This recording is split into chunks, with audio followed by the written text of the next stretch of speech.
Assalamualaikum warahmatullahi wabarakatuh. Hai, selamat pagi Ibu-Ibu dan teman-teman semua. Perkenalkan kami dari kelompok 2, mata kuliah Manajemen Program Gizi, mahasiswa Gizi Unsri angkatan 2019.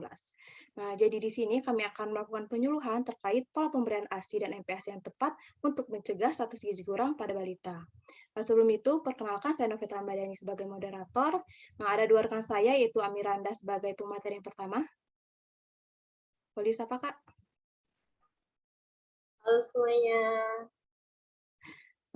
Terus pemateri yang kedua ada Erlina Pitasari. Halo semuanya. Baiklah, langsung aja kita ke pemateri yang pertama, yaitu Kak Amiranda.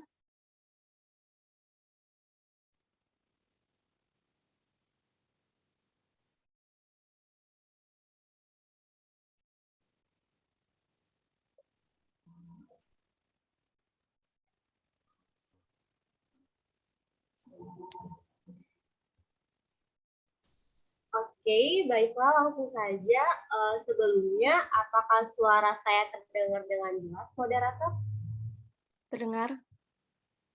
Oke, sebelum kita memulai penyampaian informasi hari ini, biar lebih akrab lagi nih ya, aku mau kenalin diri aku lagi. Perkenalkan, nama aku Amiranda, bisa dipanggil Ami. Jadi di sini dalam kesempatan hari ini aku mau berbagi informasi nih mengenai masalah gizi kurang pada balita. Mungkin cukup familiar ya mendengar dari gizi kurang pada balita ini. Jadi gizi kurang ini pasti um, apa sih perasaan kalian, pikiran kalian setelah mendengar gizi kurang ini pasti kiranya oh balita ini berat badannya kurang ya, terus juga balitanya itu tidak sehat, pertumbuhannya itu lambat. Nah, oleh karena itu di sini kita akan membahas masalah gizi kurang, kemudian bagaimana sih cara mencegah gizi kurang itu pada balita. Oke, untuk poin pertama di sini saya akan membahas bagaimana keterkaitan antara pola pemberian ASI dan MPASI terhadap gizi kurang. Jadi gizi ini merupakan kebutuhan yang sangat penting dalam proses pertumbuhan dan perkembangan bayi. Di mana seperti yang kita ketahui bahwa 1000 HPK atau hari pertama kehidupan ini merupakan bisa dikatakan sebagai periode emas ya dalam menentukan bagaimana tumbuh kembang si bayi ini untuk menuju kehidupan selanjutnya, yaitu yang diharapkan di mana si bayi ini bisa tumbuh kembang dengan baik, bisa sehat, cerdas. Nah, oleh karena itu asupan itu harus diperhatikan dari si bayi ini, di mana pada masa ini asupan itu bisa didapatkan dari pemberian ASI juga dari pemberian MPASI atau makanan pendamping ASI. Oleh karena itu, di sini kita akan membahas mengapa pola pemberian ASI dan MPASI yang tidak tepat itu bisa menyebabkan gizi kurang pada balita. Nah, di sini itu ada hasil dari Riskesdas tahun 2013 yang menyatakan bahwa bayi yang mendapatkan ASI eksklusif itu masih berjumlah 30,2%. Sedangkan bayi yang telah diberikan MPASI itu sebesar 69,8% dari seluruh total bayi di Indonesia. Yang artinya angka ini masih cukup jauh ya dari angka yang kita harapkan, terutama untuk persentase bayi yang mendapatkan ASI eksklusif itu masih sangat jauh sekali dari angka yang diharapkan. Nah, oleh karena itu, pada kesempatan ini saya harap untuk ibu-ibu balita di luar sana, bukan hanya ibu-ibunya saja sih, bisa dari pengasuh, kemudian onti-ontinya nih ya, dan keluarga dari si bayi ini untuk bisa mendukung ibu-ibu ini memberikan ASI dan MPASI yang terbaik untuk anaknya. Karena kebutuhan gizi bayi ini itu berbeda dengan kebutuhan anak maupun orang dewasa. Bayi itu cukup diberi ASI saja sampai usia 6 bulan. Namun setelah 6 bulan itu bayi memerlukan makanan tambahan, yaitu makanan pendamping ASI. Oke, selanjutnya.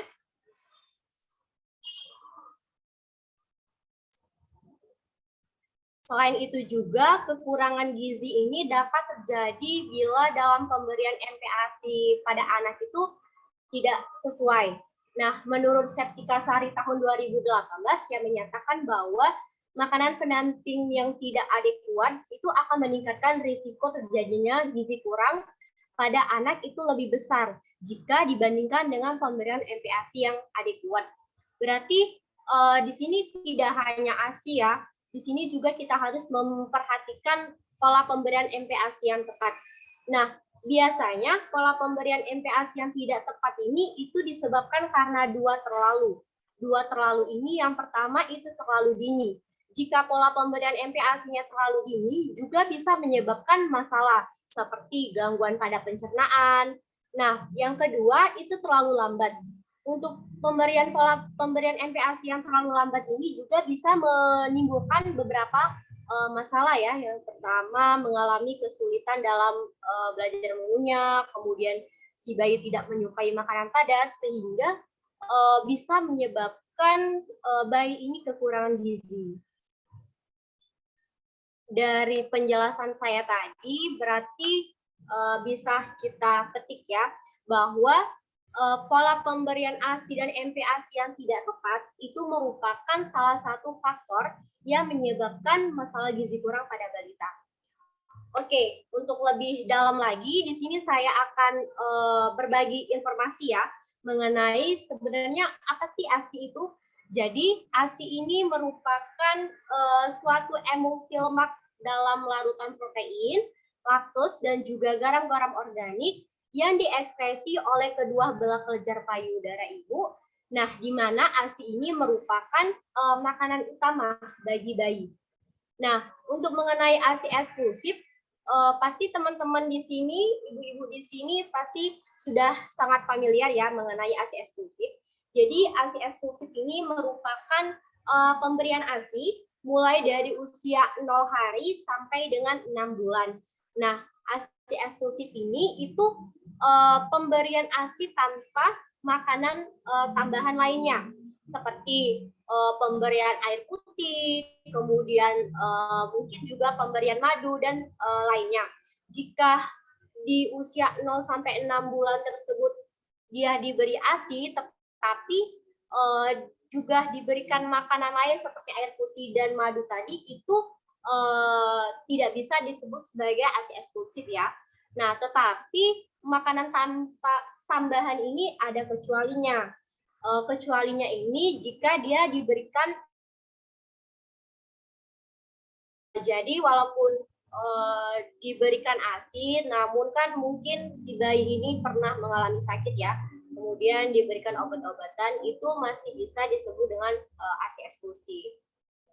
Oke, selanjutnya.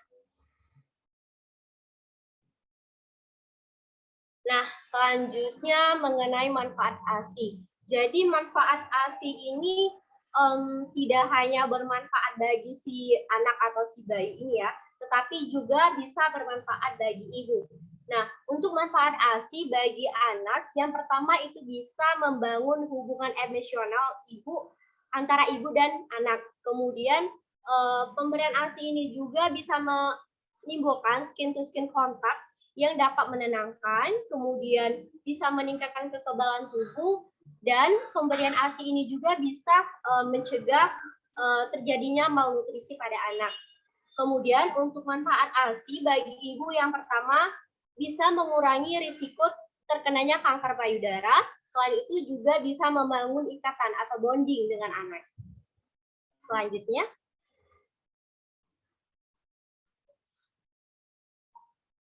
Oke, di sini udah ada gambar ya. Pasti kalian sudah tahu ya, di sini sedang ada posisi anak yang sedang menyusui. Jadi sangat penting sekali bagi kita untuk mengetahui bagaimana sih posisi menyusui yang benar, karena posisi menyusui yang benar ini bisa meningkatkan posisi yang nyaman pada saat kita melakukan proses menyusui. Oleh karena itu, bagi ibu-ibu, terkhusus ibu-ibu muda nih ya yang belum mendapatkan pengalaman, penting sekali nih mengetahui bagaimana sih posisi menyusui yang benar. Baiklah, untuk langkah pertama yang harus kita lakukan yaitu sentuhkan payudara ke mulut bayi agar mulutnya itu terbuka. Tunggu hingga terbuka dengan lebar. Kemudian, tarik bayi mendekat hingga dagu dan bibir bawahnya menghampiri payudara lebih dahulu. Kemudian, langkah ketiga yaitu arahkan bibir bawah sejauh mungkin dari dasar puting hingga banyak bagian payudara masuk ke dalam mulut si bayi. Nah, langkah-langkah ini bisa membuat posisi bayi saat sedang menyusui itu nyaman. Selanjutnya, kita akan membahas bagaimana sih jadwal menyusui untuk bayi. Pasti mungkin ada saja ya nih yang masih bingung mengenai bagaimana sih jadwal menyusui, terutama menyusui bayi yang baru lahir. Jadi di sini saya akan membahas 2 poin ya. Yang pertama itu bagaimana jadwal menyusui bayi yang baru lahir. Kemudian poin kedua yaitu jadwal menyusui bayi pada usia 1-6 bulan. Baiklah, untuk yang pertama, untuk jadwal menyusui bayi yang baru lahir, jadi saat pertama kali menyusu atau inisiasi menyusui dini atau IMD, waktu menyusui bayi itu berkisar kurang lebih selama 15 menit. Nah, setelah IMD tadi selesai, bayi akan menyusu lagi dalam kurun waktu 2-2,5 jam setelahnya. Kemudian, dijelaskan juga oleh Ikatan Dokter Anak Indonesia bahwa jadwal menyusui bayi baru lahir itu sebaiknya sekitar 8-12 kali dalam sehari. Sementara untuk rentang waktu dalam sekali menyusui, itu bayi biasanya membutuhkan kurang lebih waktu 10-15 menit. Kemudian untuk jadwal menyusui bayi 1-6 bulan, jadi setelah pasca melahirkan sampai usia 1 bulan, keinginan bayi untuk menyusui itu bisa timbul setiap 2-3 jam sekali. Dalam sehari itu bisa sekitar 8-12 kali. Kemudian untuk durasi waktu setiap kali bayi menyusui itu selama 20-45 menit, tetapi durasi menyusui ini itu bisa semakin berkurang ya seiring dengan pertambahannya usia si bayi. Nah, untuk pada bulan kedua usianya, frekuensi menyusui ini bisa berkisar 7-9 kali saja dalam sehari. Begitu pula jika masuk ke bulan ketiga, keempat, kelima usianya, itu bayi akan menyusu sekitar 7-8 kali sehari dengan rentang waktu itu kurang dari 2,5-3,5 jam. Kemudian saat memasuki akhir masa ASI eksklusif atau di bulan ke-6, jadwal menyusui bayi ini mungkin menurun ya hingga hanya 4-6 kali saja dalam sehari. Sementara untuk lama waktu menyusui bayi usia 6 bulan itu bisa berkisar antara 5-6 jam sekali. Oke, selanjutnya. Oke, ini menurut saya pembahasan yang menarik ya mengenai bagaimana kandungan zat gizi pada ASI. Kalau yang saya tahu ya, masih banyak sih di lapangan bahwa orang-orang ini beranggapan bahwa jika pemberian ASI saja itu belum bisa memenuhi kebutuhan si bayi. Padahal ASI saja itu sudah mencukupi kebutuhan si bayi ya, tapi dalam catatan itu jika usianya masih 0-6 bulan. Jadi jika usianya masih 0-6 bulan itu pemberian ASI itu sudah cukup untuk memenuhi kebutuhan si bayi ini, karena kandungan zat gizi pada ASI ini sudah kompleks ya, sudah ada karbohidratnya, ada protein, lemak, mineral, vitamin, dan air. Jadi tidak perlu lagi ada tambahan makanan untuk bayi yang berusia 0-6 bulan ini, karena ASI saja itu sudah mencukupi kebutuhan si bayi ini. Oleh karena itu, mari kita sama-sama merubah apa sih mindset kita, pengetahuan kita, kesadaran kita bahwa untuk bayi usia 0 sampai 6 bulan ini sebaiknya lebih baik dan seharusnya itu hanya diberikan ASI saja. Karena ASI ini sudah bisa memenuhi kebutuhan si bayi ini. Nah, namun jika usianya sudah memasuki 6 bulan ke atas, itu baru kita memberikan makanan tambahan lain. Mungkin segitu saja ya untuk hari ini penjelasan dari saya mengenai keterkaitan antara ASI dan MPASI terhadap masalah gizi kurang. Kemudian juga penjelasan saya mengenai ASI. Untuk penjelasan selanjutnya mengenai bagaimana pola pemberian MPASI yang tepat itu akan disampaikan oleh rekan saya. Terima kasih.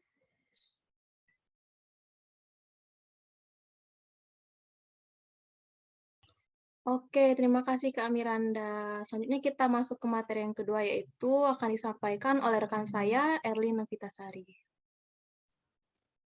Baik, terima kasih kesempatannya untuk moderator.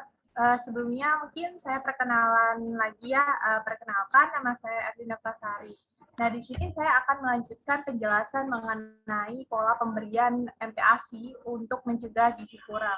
Nah, MPASI itu sendiri itu apa sih? MPASI itu kepanjangannya adalah makanan pendamping dari ASI.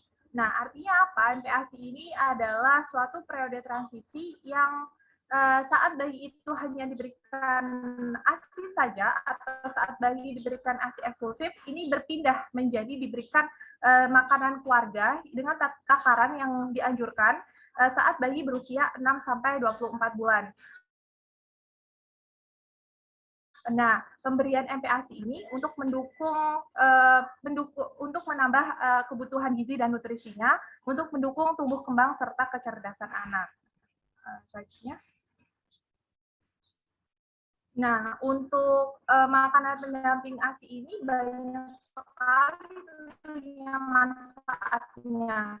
Nah, yang pertama tentunya untuk menambah sumber energi bagi bayi itu sendiri.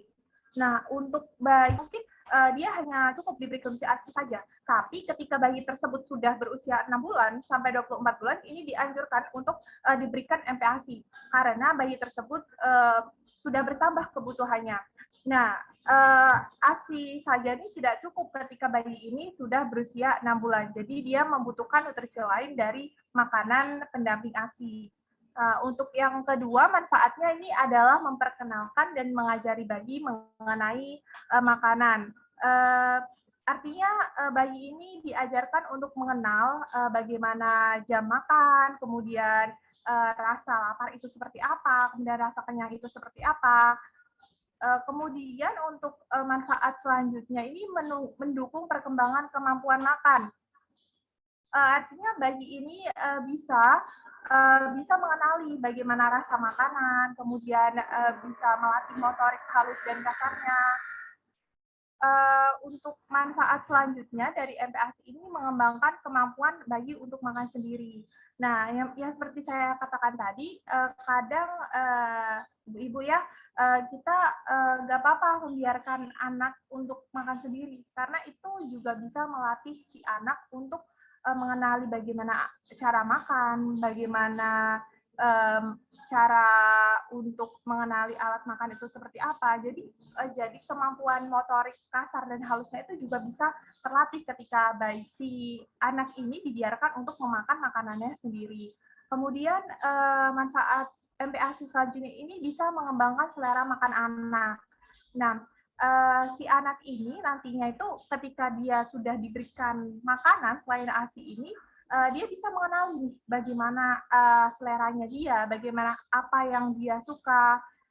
Kemudian bisa membantu menjaga kesehatan jantung dengan kandungan dalam MPASI. Ketika membuat MPASI, maka dianjurkan untuk membuat MPASI itu yang kaya akan vitamin dan mineral serta kandungan-kandungan lainnya yang sangat berguna untuk si bayi. Jadinya dari manfaat MPASI ini juga dapat tercapai ketika si ibu ini memberikan MPASI yang kandungannya ini juga sesuai dengan yang dianjurkan. Untuk manfaat MPASI selanjutnya ini bisa melawan infeksi. Nah, misalnya yang marak dari bayi ini adalah diare biasanya ya, ibu-ibu.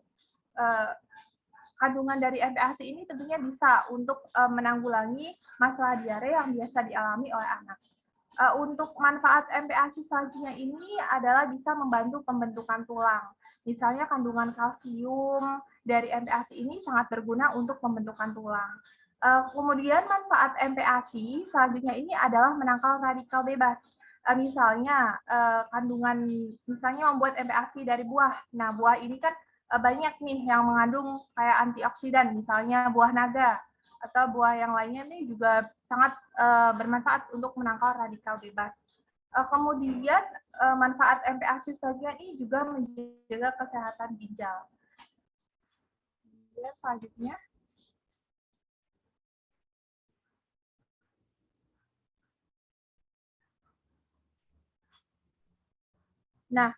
nah supaya manfaat yang saya sebutkan tadi di atas ini bisa tercapai, tentunya MPASI ini juga diperkenankan untuk diberikan dengan cara yang benar. Nah, bagaimana MPASI yang baik ini memenuhi 4 syarat.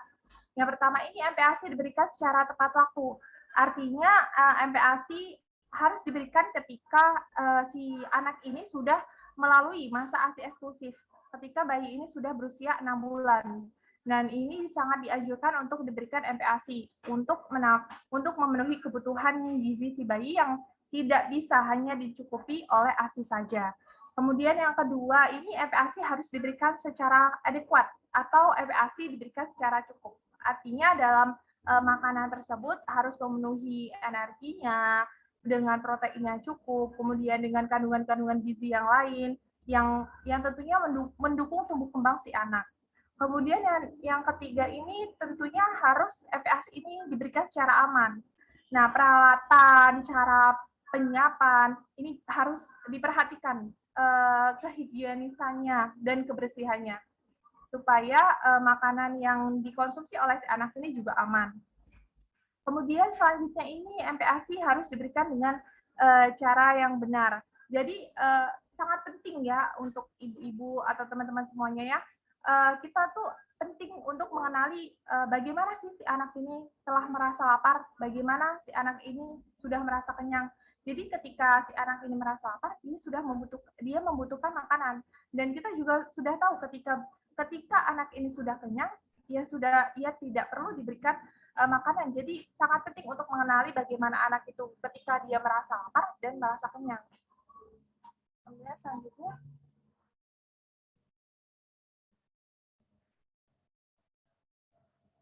nah, untuk panduan tentang kualitas, frekuensi, dan jumlah makanan yang dianjurkan untuk diberikan kepada anak usia 6-23 bulan, ini harus disesuaikan dengan kebutuhannya. Untuk anak usia 6-8 bulan ini, energi yang dibutuhkan per harinya selain ASI ini atau makanan pendamping ASI yang diberikan kepada anak ini berkisar sekitar 200 kilokalori per hari. Nah, tekstur makanannya ini dimulai dengan bubur kental atau makanan yang dihaluskan. Kemudian bisa dilanjutkan dengan menghaluskan makanan dari keluarga. Nah, untuk frekuensinya ini bisa diberikan kepada anak 2-3 kali makan per hari. Tetapi tergantung pada selera anak. Misal ditambahkan 1-2 makanan ringan, itu juga dapat diberikan. Kemudian jumlah rata-rata makanan setiap makan ini bisa dimulai dengan 2-3 sendok makan per sekali makan. Kemudian bisa ditingkatkan secara bertahap seperti setengah cangkir atau berkisar sekitar 250 ml. Nah, untuk anak usia 9-11 bulan, ini energi yang dibutuhkan per harinya selain ASI ini adalah 300 kilokalori per hari. Dengan teksturnya ini bisa meningkat, yang tadinya hanya makanan dihaluskan, ini makanan yang dicincang halus. kalau tadi dihaluskan, ini bisa ditingkatkan menjadi dicincang atau makanan yang dapat diambil oleh si bayi. Jadi tidak selembut yang anak usia 6-8 bulan. Nah, untuk frekuensinya ini bisa diberikan kepada anak 3-4 kali makan per hari. Tetapi bisa disesuaikan juga kepada selera si anak. Makanan ringan itu juga dapat diberikan 1-2 kali per harinya. Untuk jumlah makan setiap kali makan ini bisa sebanyak setengah dari cangkir atau mangkuk atau berkisar sekitar 250 ml. Nah, untuk balita usia 12 sampai 23 bulan ini ia membutuhkan makanan berkisar 550 kilokalori per hari. Dengan teksturnya yang tadinya ketika ia berusia 9 sampai 11 bulan dicincang, ini ditingkatkan lagi menjadi makanan keluarga. Ini bisa dicincang juga, mungkin bisa teksturnya lebih kasar, atau juga dihaluskan jika si anak itu lebih menyukai yang dihaluskan. Jadi untuk MPASI ini juga diperhatikan juga kepada selera si anak juga. Nah, untuk frekuensi makannya ini bisa 3-4 kali makan per hari. Namun juga tergantung si anak ini ketika kadang kan ada anak nih yang ketika seharinya nih sering merasa lapar, jadi bisa diberikan kayak makanan ringan 1-2 kali per hari.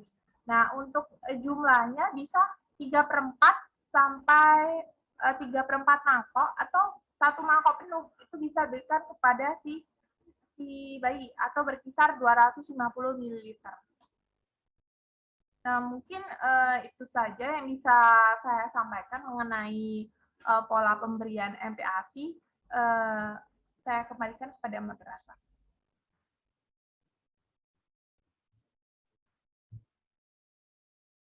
Oke, terima kasih Kak Erlin. Wah, informatif sekali ya apa yang disampaikan dua pemateri kita tadi. Jadi untuk ibu-ibu di luar sana atau pengasuhnya atau onti-ontinya atau tantenya nih, kita dapat mencegah status gizi kurang pada balita dengan memberikan ASI eksklusif mulai dari usia 0 bulan sampai 24 bulan, atau kita juga dapat memberikan makanan tambahan pendamping ASI mulai dari usia 6 bulan dengan pola pemberian ASI yang tepat. Baiklah, berakhir sudah penyuluhan kita pada hari ini. Semoga apa yang disampaikan pemateri kita tadi dapat bermanfaat untuk kita semua. Saya akhiri, wassalamualaikum warahmatullahi wabarakatuh.